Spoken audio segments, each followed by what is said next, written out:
சேலத்து மண்ணில ஒரு மகுடம் இது, ஏழையின் வயிற்றுல போடுது தடம். 10 ரூபாய் இருந்தாலே போதும் இங்கே, பசியால் வாடுற கூட்டம் தீரும்.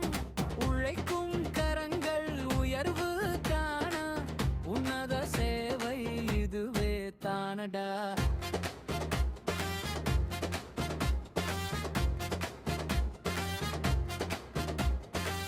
வெயிலில் காய்ந்த தேகம் எல்லாம் இங்கே நிழலில்லாம் மருது பாடு.